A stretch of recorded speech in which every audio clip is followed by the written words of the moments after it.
نبی صلی اللہ علیہ وسلم نے فرمایا انسان اللہ سے دعا مانگتا ہے، زندگی بھر مانگتا رہتا ہے، اور اللہ زندگی بھر دعاؤں کو قبول کرتے رہتے ہیں، لیکن اس کو نظر نہیں آ رہا ہوتا، اس کو نظر کہ اللہ اپنے طریقے سے دعا قبول کرتا ہے۔ اگر اللہ ایسے دعا قبول کرے نا، آپ نے ادھر کہا اے اللہ میری تنخواہ ڈبل کر دے، آفس گئے، باس نے کہا کہ جناب نئے وزیر اعظم نے جو اعلان کیا ہے اس کی منظوری ہو گئی، ٹھا ٹھا کر کے ایسے دعائیں قبول ہونا شروع ہو جائیں تو غیب پر ایمان ختم، پھر تو دعا کی ترغیب دینے کی ضرورت ہی نہیں رہے گی۔ سب لوگ مصلی لے کے مسجد میں آ جائیں گے، سارا دن دعائیں مانگتے رہیں گے کہ اللہ سے جو مانگو ملتا ہے، خربوزہ مانگو خربوزہ ملتا ہے، تربوز مانگو تربوز ملتا ہے، افطاری میں پکوڑے مانگو پکوڑے ملتے ہیں، سموسے مانگو، بھوک لگ رہی ہے کیا کریں، سموسے ملتے ہیں، جو مانگو وہ ملتا ہے۔ دعائیں تو لازمی قبول ہوتی ہیں، لیکن انداز وہ ہوتا ہے جو اللہ کرتے ہیں۔ اللہ کہتے ہیں میں اپنے طریقے سے کروں گا۔ اب اس کی بڑی لمبی چوڑی تفصیل ہے کہ کیسے قبول ہوتی ہے۔ بعض دفعہ جو چیز مانگ رہے ہیں اللہ وہی دے دیتا ہے آپ کو، بعض دفعہ اس کا متبادل دے دیتا ہے، آلٹرنیٹ دے دیتا ہے، بعض دفعہ نہ آلٹرنیٹ دیتا ہے نہ وہ چیز دیتا ہے۔ کوئی مصیبت آنے والی ہوتی ہے، اس دعا کی برکت سے اس مصیبت کو ٹال دیتا ہے۔ آپ اپنے بیٹے کے لیے بچی کے لیے دعا مانگ رہے ہیں اس کو ٹھیک کر دے، وہ ٹھیک نہیں ہوئی لیکن دوسری نے بیمار ہونا تھا، اللہ نے اس سے وبا کو ٹال دیا۔ تو جن کا غیب پر ایمان ہوتا ہے وہ تو مانگتے ہیں، اللہ سے مانگتے ہیں۔ پتہ ہے بھائی یہ ہو نہیں سکتا کہ جس خدا نے کہا ہے کہ میرے سامنے ہاتھ اٹھاؤ، حدیث میں آتا ہے اللہ میں اتنی غیرت ہے کہ جب کوئی اللہ کے سامنے ہاتھ اٹھا کے مانگتا ہے تو اللہ کو خالی ہاتھ لوٹاتے ہوئے حیا آتی ہے۔ بڑے سیٹ کے پاس کوئی بھکاری جائے اور پیسے مانگے اور وہ اس کو دھتکار دے تو بھکاری کہے گا نا یار نام تو بڑا سنا تھا آپ کا، بڑے سخی ہو۔ تو اللہ کو حیا آتی ہے کہ ان ہاتھوں کو خالی لوٹائے، دیتا ہے لازمی۔ تبھی ہم نے اہل اللہ کو دیکھا ہے کہ مانگتے بہت ہیں، بڑی لمبی لمبی دعائیں مانگتے ہیں۔ لوگ ان کو بے وقوف سمجھتے ہیں کہ یار یہ ہر وقت مصلی پہ دعائیں مانگتے رہتے ہیں لمبی لمبی، ملتا تو کچھ ہے نہیں۔ انہیں پتہ ہے کہ یہ بہت ملتا ہے اللہ سے مانگنے سے، لیکن اللہ کا انداز ایسا ہوتا ہے کہ صرف وہ مانگیں جن کو غیب پر یقین ہے۔ یعقوب علیہ السلام ساری زندگی مانگتے رہے اللہ تعالیٰ سے، اس مانگنے کا بدلہ کیا ملا ہے؟ دوسرا بیٹا بھی اللہ نے چھین لیا۔ عجیب بات ہے یا نہیں ہے؟ پہلا بیٹا گم ہوا تو اللہ سے اس کے ملنے کی دعائیں مانگتے رہے۔ دعا کیا قبول ہو رہی ہے؟ قحط پڑ گیا، کھانے پینے سے بھی گئے، اس سے بڑی مشکل۔ راشن لینے کے لیے بھیجا مصر اپنے بیٹوں کو، تو دوسرا بیٹا بھی بولو گیا، وہ بھی بادشاہ نے رکھ لیا۔ روتے روتے آنکھوں کی بینائی چلی گئی۔ آپ کی اولادیں آپ سے کیا کہنے لگی ہیں؟ تاللہ تفتأ تذکر یوسف، اللہ کی قسم آپ یوسف کو ابھی تک یاد رکھا ہوا ہے۔ حتی تکون حرضا او تکون من الہالکین، آپ کی جان نہ چلی جائے۔ تو زبان سے یہ نہیں کہا کہ میں اللہ سے مانگ مانگ کے تھک گیا ہوں لیکن اللہ دینے کے لیے تیار نہیں ہے، میرا تو دوسرا بیٹا بھی گیا۔ جب دوسرا بیٹا بھی گیا ہے نا، اس وقت یہ الفاظ کہے ہیں کہ آنکھوں کی بینائی چلی گئی. گھر والے کہنے لگے کیا آپ کو ابھی تک یاد ہے؟ کچھ چیزیں غیر اختیاری ہوتی ہیں. اپنے اختیار سے غم کو سوچنا یہ شریعت میں جائز نہیں ہے, لیکن کچھ چیزیں انسان کے اختیار میں نہیں ہوتی. وہ غم جو آپ کے اختیار میں نہیں ہے اس پہ آپ کو گناہ نہیں ملتا, بلکہ صبر پہ ثواب ملتا ہے. شریعت میں حکم یہ ہے کہ غم کو بھول جاؤ, اس کو ایک ہی چیز کو لے کے مت بیٹھے رہو. لیکن حضرت یعقوب علیہ السلام کو اپنے بیٹے سے اتنی محبت ظاہر ہے اس بیٹے میں بہت ساری خصوصیات تھیں. وہ جانتے تھے کہ اللہ ان کو پیغمبر بنائے گا, کہ اتنے عرصے کے بعد بھی آپ کے دل سے غم نہیں نکلا, لیکن اس غم کو لے کر زندگی گزار دی.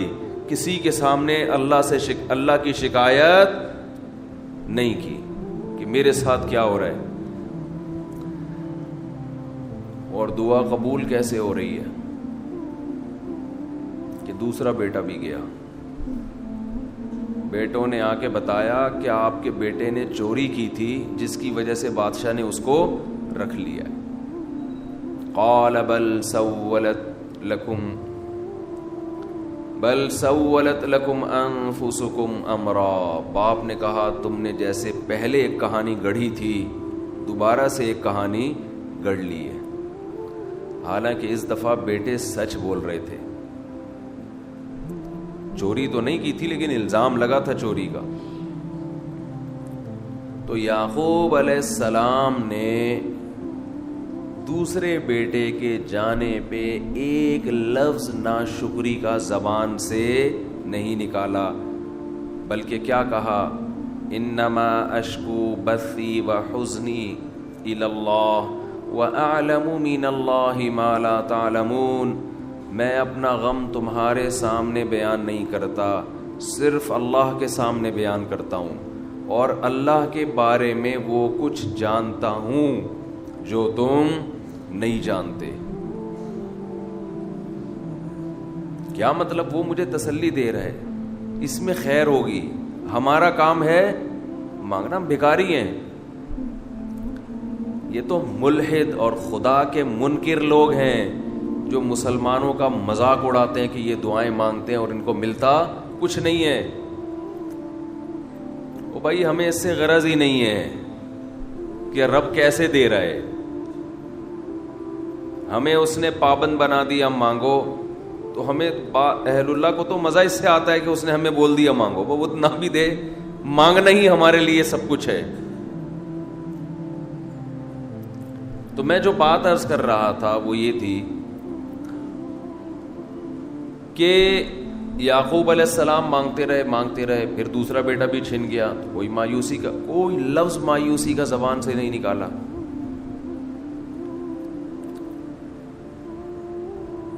تو حدیث میں آتا ہے کہ ایک بندہ مسلسل دعا مانگتا ہے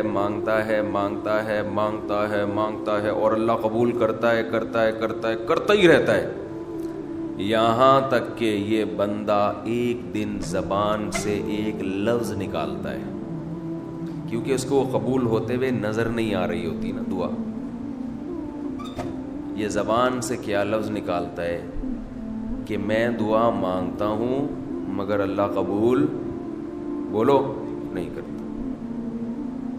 جیسے معاذ اللہ نقل کفر کہ یعقوب علیہ السلام اگر کہہ دیتے کہ اللہ کئی سال سے دعا مانگ رہا تھا بیٹا مل جائے, مگر تو نے تو دوسرا بھی چھین لیا, لہذا ثابت یہ ہوا کہ میں مانگتا تو ہوں لیکن اوپر والا قبول بولو نہیں کرتا.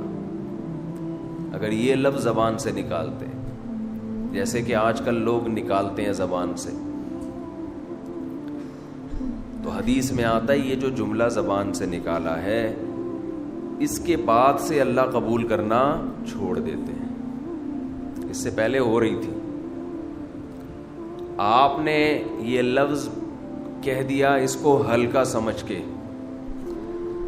اللہ کے ترازو میں یہ کلمہ, یہ چھوٹا سا جملہ بہت بھاری ہے اللہ کی غضب کو دعوت دینے کے لیے. اللہ کہتے ہیں مجھے تانا دے دیا کہ میں قبول نہیں کرتا. گھروں میں جھگڑا ہوتا ہے نا, عورت کہتی ہے مرد کھلا کھلا کے تھک جائے, بیوی کہتی ہے ہاتھ تنگ کیا ہوا ہے کھلاتے نہیں ہو. بعض دفعہ آدمی کو غصہ آتا ہے کہ اب میں ہاتھ اپنا تنگ کر کے دکھاؤں گا, اب انڈے نہیں لے کر آؤں گا. میں کہتا ہوں چنگیز خان بھی, اگر کوئی چنگیز خان کی اولاد ہے نا, اس میں بھی اتنی طاقت نہیں ہے کہ بیوی کہے کہ 6 انڈے چاہیے اور وہ ان 6 کو 4 کر کے دکھا دے, یعنی آج 4 انڈے آئیں گے 6 نہیں آئیں گے. کوئی ہے ایسا مائی کا لال؟ کوئی ایسا مائی کا لال پیدا نہیں ہو. تو استنبول کیسے فتح کرو گے؟ صحیح, استنبول کیسے فتح کرو گے؟ سلطان محمد فاتح نے استنبول فتح کیا تھا نا. ایک بڑے بزرگ نے بڑی اچھی بات کہی کہ فرعون نے ہزاروں بچوں کو قتل کیا, اور بنی اسرائیل کے نا, لیکن موسیٰ علیہ السلام جب صندوق سے نکلے فرعون نے ارادہ کیا اس کو بھی قتل کروں. فرعون کی بیوی نے کہا لا تقتلوہ, اسے قتل مت کرو. فرعون نے کہا اچھا. فرعون نے کیا کہا؟ ٹھیک, it is okay, no problem. سمجھتے ہو؟ تو یہ ہمارے لیے بڑی تسلی کی بات ہے, یہ ہمارے لیے بڑی تسلی کی بات ہے کہ جب فرعون جیسا آدمی گھر میں فرعون نہیں تھا تو ہم اور آپ کس کھیت کی مولی ہیں یار. چلتے رہو جیسے زندگی گزار رہے ہو, جتنے انڈے کہے ہیں اتنے لے آیا.